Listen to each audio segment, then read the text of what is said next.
Damn, Daniel, back at it again. With a follow-up to the last Robinhood video. You said something that really fascinates me. There was a point where Elon Musk did not feel financially secure enough to buy his own home. That's exactly right. I ain't here for the money, I ain't here for the fame. Though it might be nice to own a jet plane, I'ma do it all for you. Come along and see it's true, but the world is pretty cold. You might need a sweater too. I'ma put a ride on ya. Kid from California, trying to make it in life. In school they never taught ya. Dreams of my own, I've been working from home. I can do it on my own, but sometimes it gets cold like.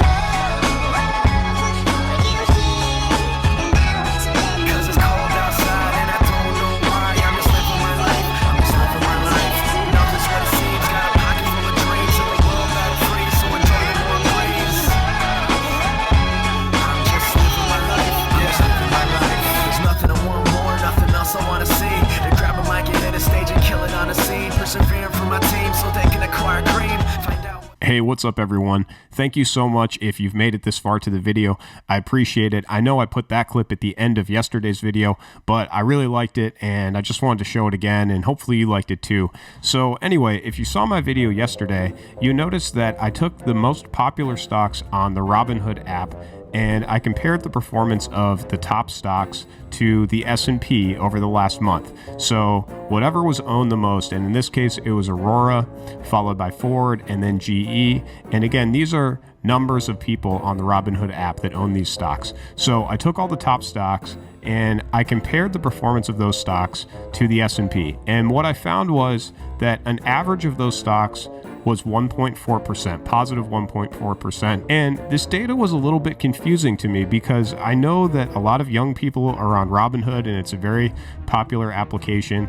And it said that the top holdings, among the top holdings, were names like Ford and General Electric. And that just didn't make sense. And it was kind of bothering me over the last day. And so I went to go look into what I was doing and think about it a little bit more. And what I realized is that I basically drew some incorrect conclusions, or at least what I think were incorrect conclusions. And here's why. It's a pretty simple observation, but it just totally flew over my head. So I apologize if you watched yesterday's video and got the incorrect conclusion. I think the reason why Aurora and Ford and GE are among the most popularly owned stocks on the platform is because their share prices are so low. So of course, more people can own a lower price stock. Tesla is the 15th most owned stock, but its share price is $767 versus Ford's share price of $824. So, of course, you can own way more shares of Ford than you can of Tesla. It sounds so obvious. I don't know why I missed it. But the good news is I feel like some order has been restored to the universe because let me show you how I adjusted the top stocks on Robinhood, and these results make a lot more sense. I reordered all of the names, taking the price per share, the current price per share, multiplying it by the popularity, which is just the number of people on the Robinhood platform that own that stock. And then I got an adjusted value. So this doesn't really represent the amount of money that people on Robinhood have in the stock. It just assumes if each person had one share, if each owner of a certain stock had one share, how much would that equate to? And based on those numbers, I came up with a new order. This list makes a lot more sense. And the top couple of names are Amazon, Tesla, Apple, Microsoft, Alphabet or Google, and Netflix, and the list goes on. It turns out that the people on the Robinhood platform, if my new analysis is a little bit closer to correct, actually crushed it. So they were up an average of 8.8% versus the S&P up 2.1%. And that doesn't account for the fact that the top two holdings, in my estimation, were Amazon and Tesla, and they were up 14 and 46% respectively. So actually, people on this platform got it really, really right. And I guess it means that they were reading news, they were paying attention, and they did better than the market, and that's actually really cool. A couple of things to note, there's a Vanguard S&P fund called VOO that I know a lot of people own, and there's also a Spider S&P 500 called SPY. I just left those in. I probably could have excluded them and replaced them with the next stock down, but I left those ETFs in there. But the point is that the people on the Robinhood platform really actually owned the right stocks and outperformed the market by basically 4x, over 4 times. It's actually really hard to get exact data on Robinhood because the website really reports only a limited amount of data, but the commissions are $0, and this website, brokeragereview.com, estimates that Robinhood has over 10 million customers. So given that the company was launched in April of 2013 and they're about almost 7 years old, that's pretty good growth. And they have assets under management of around $20 billion, making the average Robinhood account size $2,000. So basically, I don't know, it means the average account could hold at least one share of Amazon and about 3 shares of Tesla and about 10 shares of Facebook and so on. So anyway, that's my update, and I really appreciate you watching this video. Thanks so much for viewing the follow-up. And I saw this article in the Wall Street Journal today. I'm curious if anybody would like a follow-up video on this. The headline is, Credit Card Debt in the U.S. Rises to $930 billion. The subtitle is that serious delinquencies increase, particularly among younger borrowers. And they have a chart which basically shows all borrowers, the blue line, which the delinquencies are down at around 5%. As of the third quarter 2019. And for borrowers 18 to 29, the delinquency rate is up at 9.36%.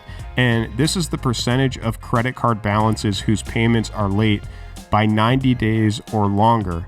And so I might try to think about doing a video on how to consolidate debt, how to do a credit card balance transfer, because there are certain things you can do to take advantage of introductory or lower interest rates. And like, I don't work for a credit card company, so, I'd only do it if people were curious and they wanted to learn a little bit more about it. But in my personal opinion, it can be a good move, because if you have a credit card with a balance on it and you're paying 20 to 30% or even sometimes more, it may make sense to pay a couple of percentage points, like say 3 or 4 or 5%, to do a balance transfer that will allow you to pay 0 interest for a term. Sometimes it's 12 months, sometimes it's 18 months. And that just might make sense for people who are in a certain situation where they've accumulated a decent amount of credit card debt. And interest rates are so low right now that it really is sort of a borrower's market. Like, you should be able to find lower interest rates, and it really is highway robbery that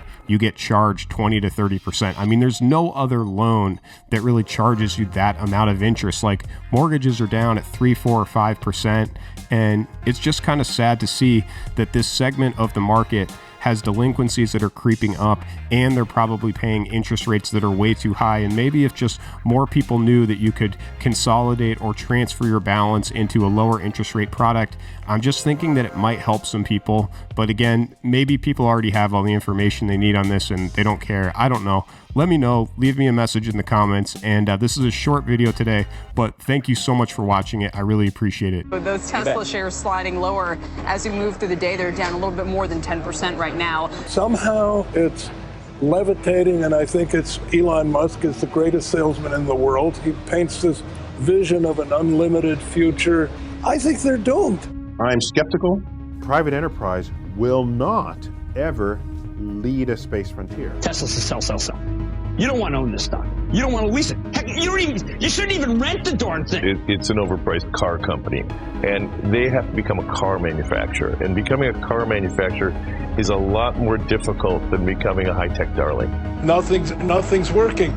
This is analogous to the Titanic taking on water after hitting the iceberg and then tying up to a freighter that's going down. You know, there are American heroes who don't like this idea. Neil Armstrong, Gene Cernan have both testified against commercial spaceflight in the way that you're developing it, and I wonder what you think of that. I was very sad to see that, because those guys are, those guys are heroes of mine, so it's really tough. Brock, verify range go. Range green. The flight computer has control of the vehicle. A well thought out critique of whatever you're doing is as valuable as gold. When you had that third failure in a row, did you think, I need to pack this in? Never. Why not? I don't ever give up. I mean, I'd have to be dead or completely incapacitated. 8 weeks later, Musk bet the company on another flight. We have liftoff. And this time around, everything worked. Perfect. If that fourth launch hadn't worked, that would have been it. We would have not had the resources to mount a fifth.